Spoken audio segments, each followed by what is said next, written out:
And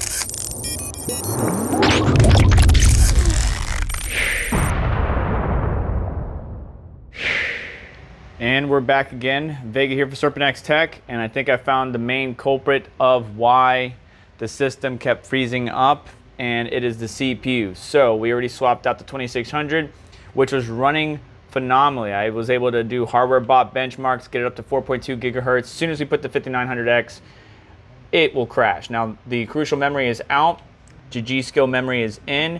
It may be the memory controller, so we're gonna have to do individual slots, you know, like A1, B1, A2, B2, but watch, on demand, right? So we eliminated the power supply. I don't like the ticking it makes, as we did in the past videos, but as soon as we put the CPU in here, the system locked up, not only on boot, but also when we were doing anything else. Dang, that's bright. I'm sorry, I don't know why that reflects so much off of the lens there, but if we go ahead and boot this thing up, it may just do it again on boot up. And even if we do make it to Windows, it doesn't last in Windows long enough for me to load up, you know, hardware info or HW info, but then the system will immediately lock up. So it's going to try to do repair because we crashed so many damn times. And let's see how long it takes for it to lock up. So restart my PC. Nope, already locked up. Nope, there we go. Okay. So keyboard for some reason is not being detected even though it's plugged in. That's interesting. Dr. Debug, LED. Getting stuck on F3. Okay, that's interesting. So F3, I need to look up that code. But the G-Skill memory is running at its normal rated speed. Nothing too crazy. Much lower than what these are, and I even try to run those just 2 sticks at the 3200 megahertz frequency, and it still would lock up. So here we are, we're in Windows already. Try not to pause this, so it's going to get a little bit drawn out. Open up hardware info, start, and let's see how long it takes. So power supply fan just turned off. Remember I said in the past that the power supply fan, when it was in my main system, all of this was in my main system, would immediately lock up every time it kicked on. That's not the case.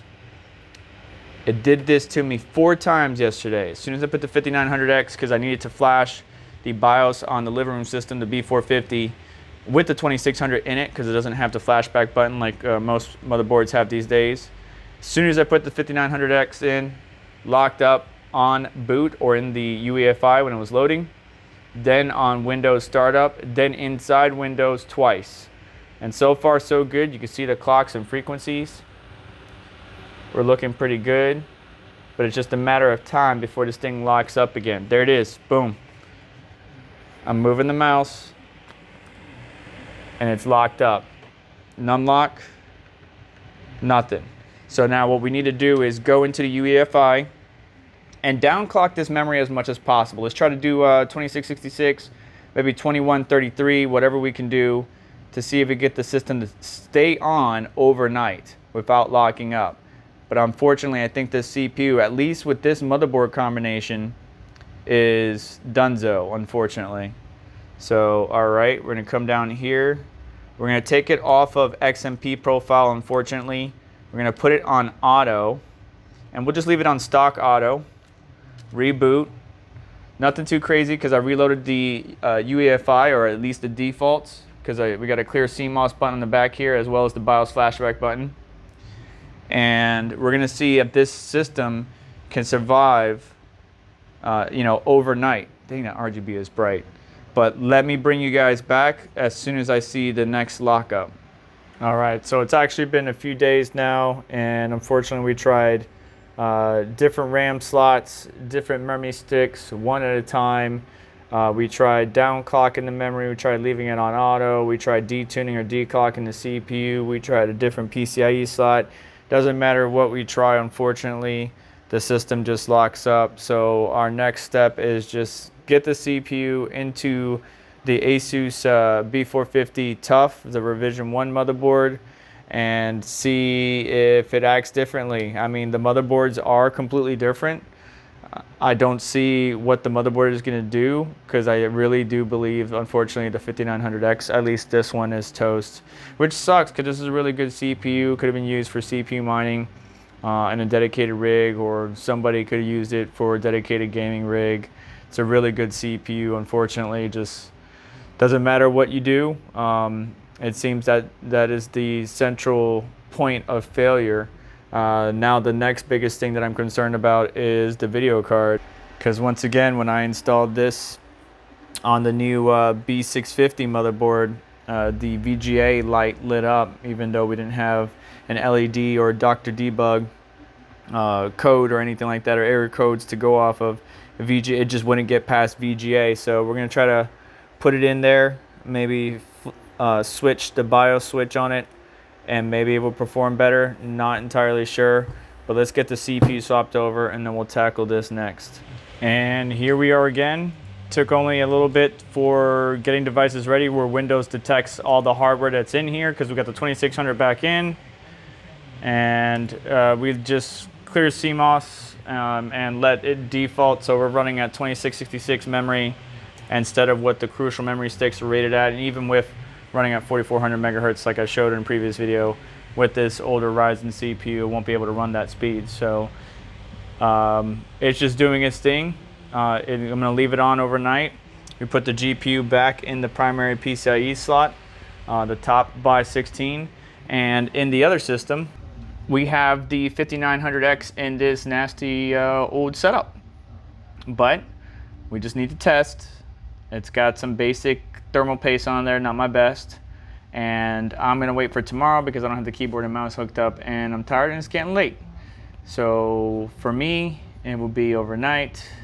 For you, it will be in a flash. And just like that, it has been 70 hours since this 2600X or 2600 CPU has been running.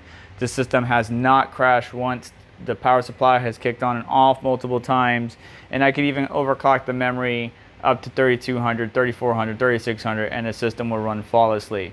Now, before we grab the keyboard and mouse to move it over to the living room system to validate that the 5900X is the main culprit, I want to shut this down and put the 7900 XTX back in here to see what happens when we do.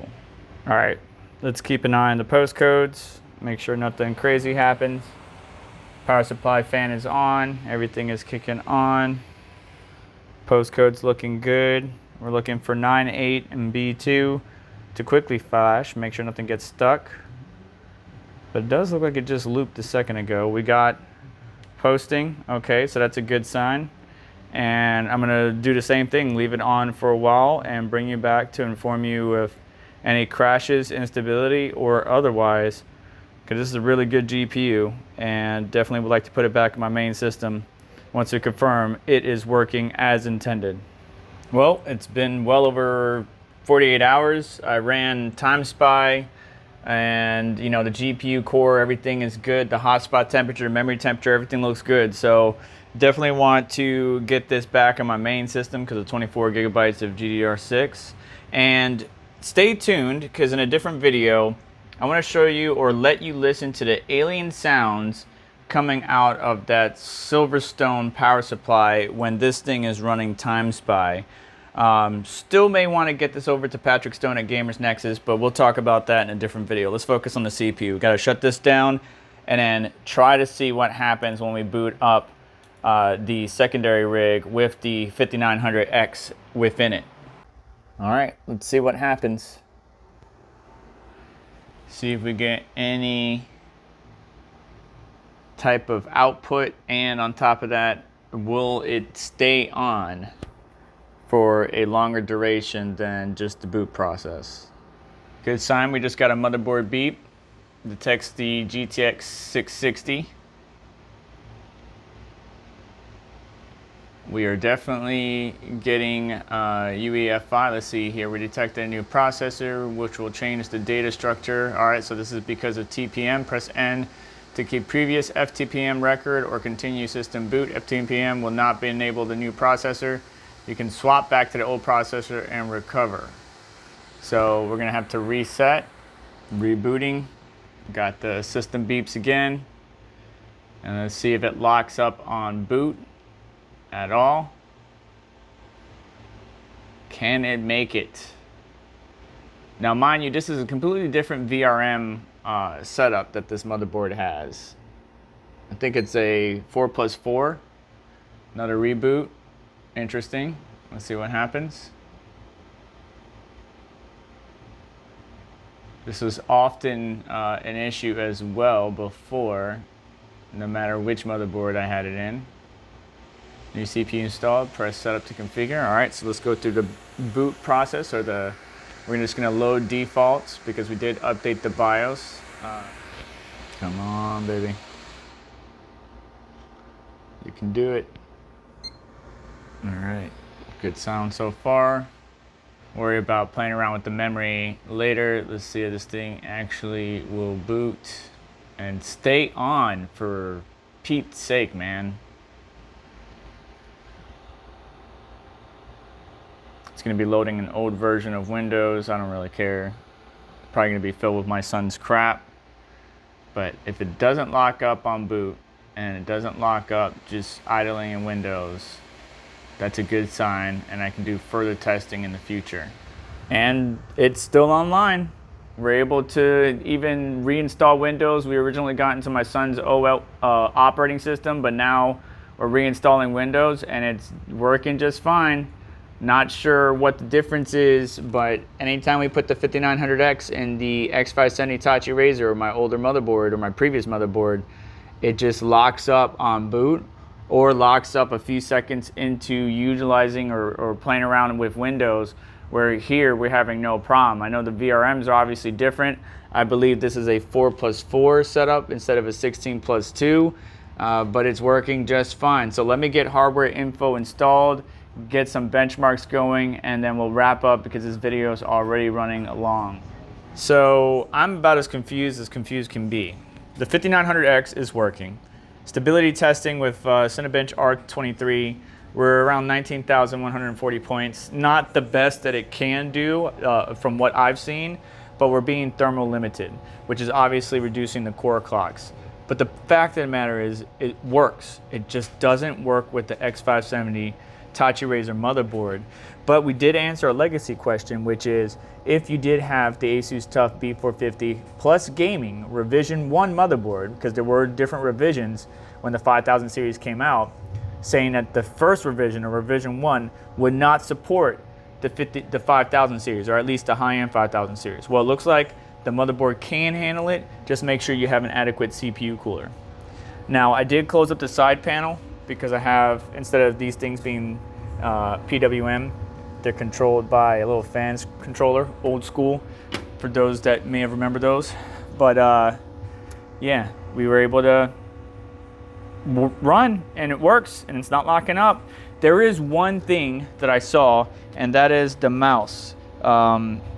Twice it went out and it made the USB device disconnect sound and reconnect sound twice, but I mean, it hasn't locked up.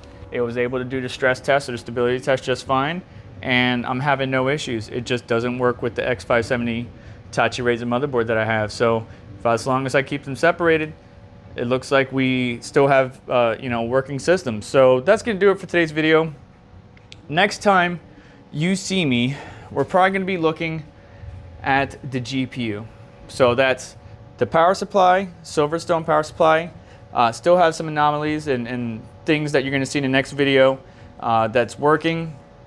GPU that we still need to test some more. The CPU 5900X and the motherboard, and even the memory. So that's 5 components that we have tested are working as of right now, but there were some weird sounds coming from that power supply. So stay tuned, do me a favor on the way out, hit the like button, make sure to get subscribed, hit the notification bell to stay up to date, as well as check out some of the links in the description to help support the channel and what we do here, and I'll catch you guys in the next one. Take care.